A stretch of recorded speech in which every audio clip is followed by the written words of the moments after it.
Para mí fue muy importante, pues, durante este tiempo de investigación, de crisis, averiguar qué era yo. Y claro, hice lo que siempre se hace, ¿verdad?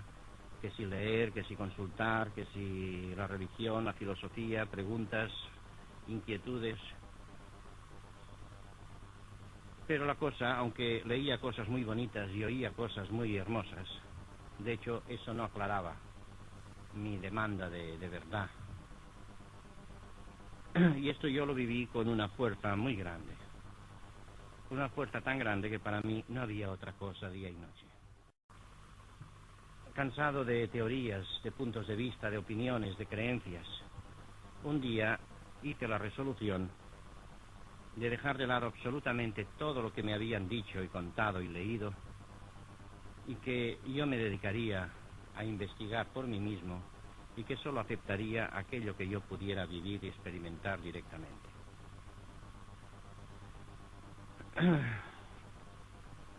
Así pues, todo lo que después he ido explicando y lo que sigo viviendo y trabajando es en explorar directamente, de una manera vivencial, las cosas, la realidad, mi realidad. Ya que soy una persona, creo, muy pragmático, muy práctico, aunque a algunos les parezca quizá muy teórico. La historia empezó para mí cuando tenía 17 años, una noche. Una noche me desperté fuera del cuerpo en un estado de felicidad inconcebible, fabuloso. Una luz que era un gozo inenarrable, sin límites, algo de lo que yo no tenía absolutamente ningún precedente, ninguna teoría, ninguna noción teórica en absoluto. Era la felicidad total. Pero lo curioso de eso es que en esa felicidad yo tenía la evidencia de que eso era yo. De que no era una cosa ajena a mí, sino que esa era mi identidad. Yo en esa felicidad era yo mismo del todo.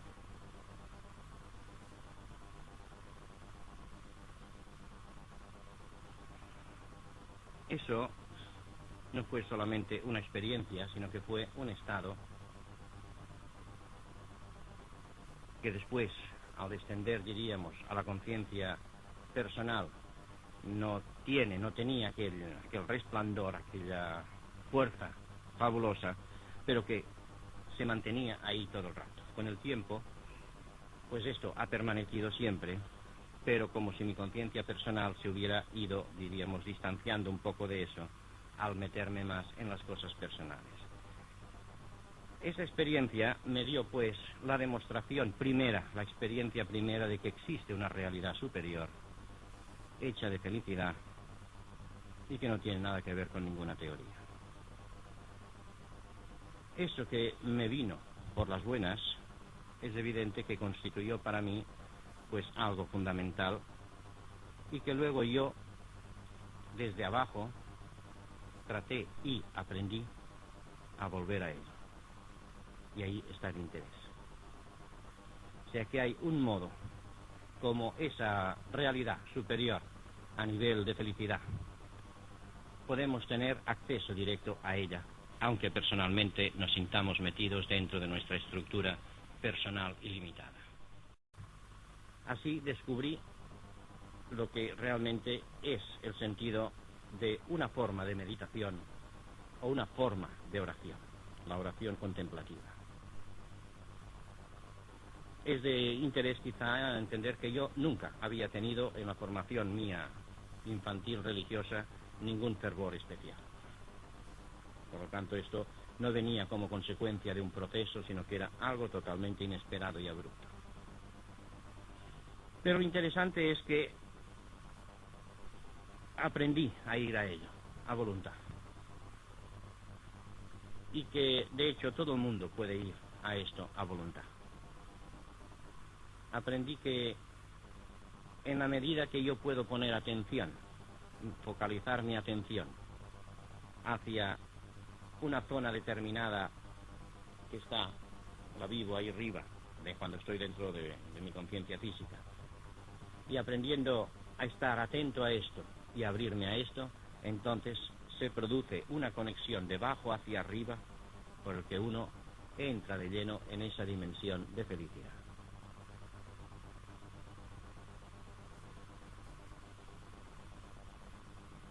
Luego aprendí que esa felicidad podía yo abrirle paso y que descendiera a mi nivel psicológico concreto. Y para ello era necesario que primero yo me conectara a través de este acto que digo de atención puesto a mi recuerdo o evocación de esa felicidad, y que yo relajara la mente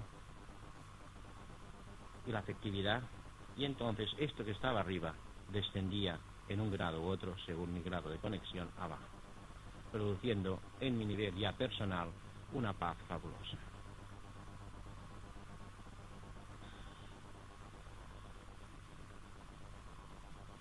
Lo importante de esto es la experiencia que esto que uno normalmente suele asociar y suele darle el nombre de Dios, lo divino, lo superior, lo trascendente, apareció en esta experiencia como una dimensión superior de mí mismo. Aunque el nombre de Dios pues le cuadra bien por educación, la educación religiosa que uno ha recibido, pero realmente el modo de vivenciar eso es que es la propia identidad de uno.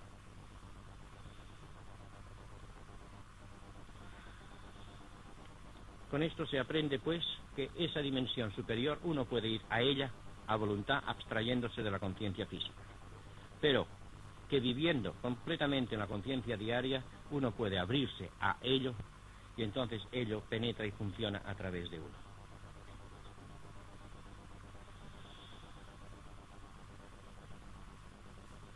Evidentemente la reacción cuando se produce este descubrimiento es el de absorberse, volverse hacia esto y querer que eso sea todo. Y eso es lo que yo hice. Tratar de mantenerme desesperadamente siempre viviendo eso del todo arriba. Pero la experiencia me enseñó que eso no era difícil, aunque me pasaba días, meses, viviendo en un grado u otro eso, como embriagado de eso. El hecho es que había una realidad concreta en la persona, hecha de problemas, hecha de inquietudes, hecha de hábitos, hecha de cosas que tienen mucha fuerza dentro de la persona, que hacían imposible que uno se mantuviera realmente siempre arriba. Comprobé que mientras uno está abierto arriba, abajo hay paz.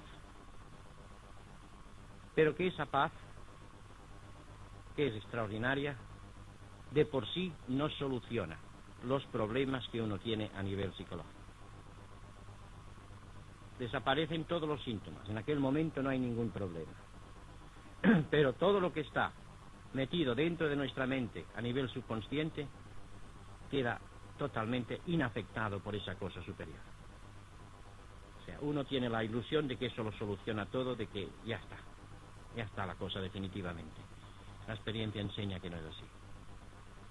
Hay una dimensión fabulosa, pero luego hay una dimensión ahí muy concreta que está llena de tapujos, llena de problemas, llena de contradicciones, llena de miedos, llena de hábitos, y que eso permanece ahí. Y entonces, claro, la vida aparece como una contradicción constante. Por un lado, una inmensa felicidad; por otro lado, una realidad prosaica, muy concreta y nada feliz. Y las dos cosas pueden coexistir, no a la vez, sino alternativamente. Y de hecho existen.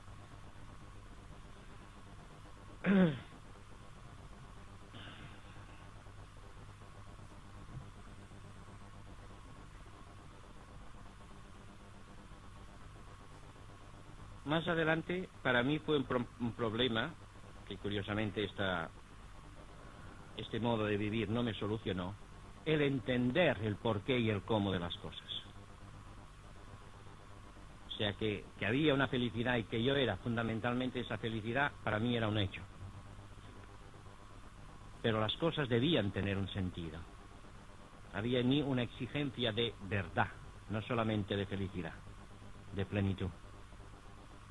Y también me pasé en esta fase mucho tiempo solo tratando de entender.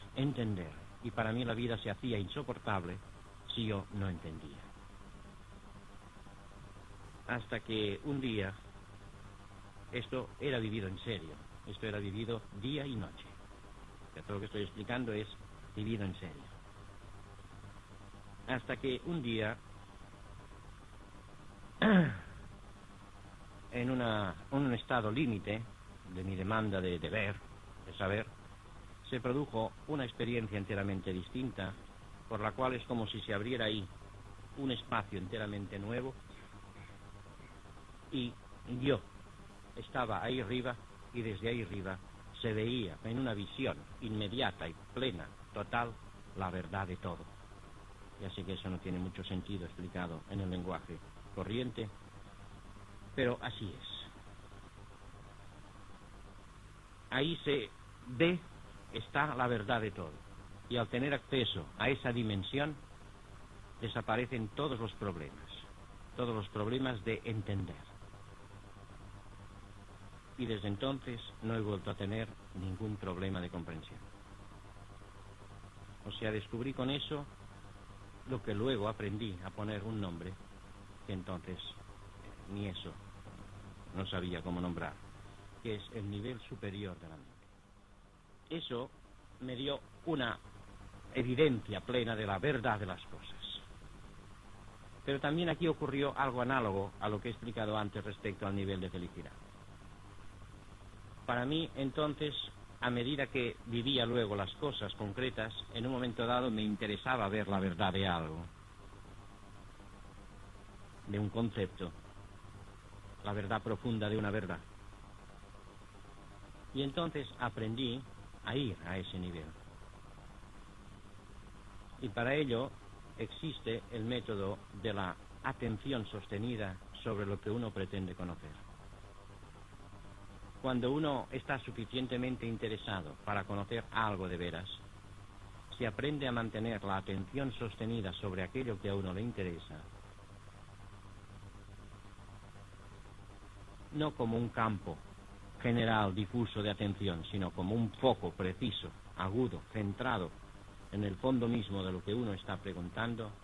Entonces la mente tiene un poder de penetración y de ascenso que conduce a la evidencia plena de la verdad de lo que se busca.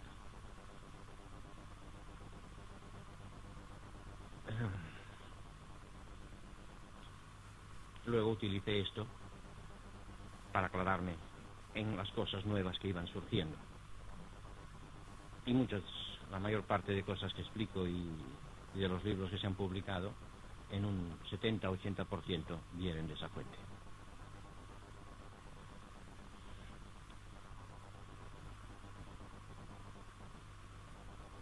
Y luego podríamos hablar de otra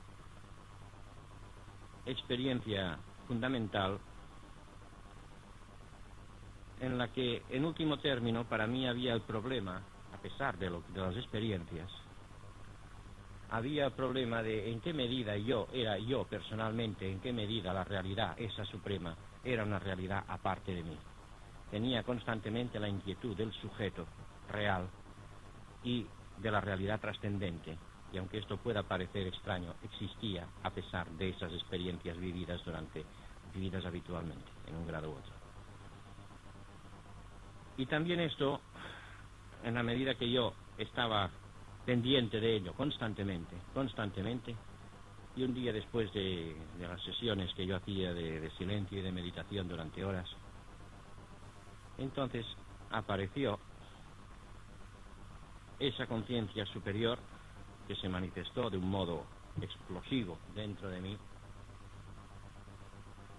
con la evidencia rotunda de que solo Dios, la realidad suprema, es el sujeto, el único sujeto real que hay en mí, en todos. Esto procedía del resultado de la formación religiosa que había tenido, y que supongo que todos hemos tenido, en la que se estaba hablando constantemente de una distinción radical entre Dios y el fondo o el ser del hombre. Y de ahí venía mi inquietud. Entonces, esta experiencia, evidencia, abrumadora, tajante, solucionó de un modo definitivo en mí esa duda que permanecía como consecuencia de todos mis años de formación. Ya, solo la realidad suprema es el sujeto. Es la única identidad del sujeto que existe en todos. Entonces me di cuenta que en el fondo en nosotros hay una noción de realidad, una noción de identidad. Pero como esta noción de identidad no la vivimos directamente donde está, sino que la vivimos a través de la mente, entonces la mente fracciona esa noción única de identidad. Y a esa noción de realidad e identidad dentro la llama yo. A la noción misma de identidad, realidad, cuando se vive como realidad arriba quiere decir un sentido universal, extrapersonal, la llama Dios. Y cuando esta realidad la vive fuera, la llama mundo, cosas, existencia.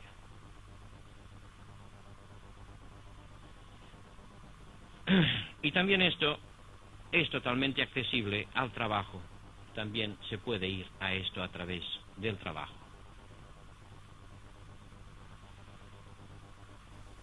En la medida que uno trata de buscar, de centrarse con absoluto interés,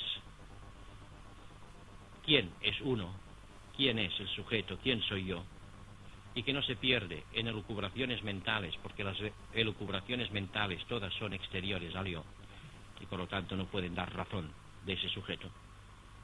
En la medida que uno se centra en la intuición directa que viene de la noción de identidad, de la noción íntima que yo tengo de mí cuando digo yo, cuando uno aprende a centrarse en esto, entonces, y lo mantiene de veras, entonces se produce este acceso a la profundidad que está totalmente conectada, directamente conectada con lo que llamamos lo superior, lo trascendente. Entonces se vive eso como una unidad última, una unidad que es de por sí real, que no depende de nada.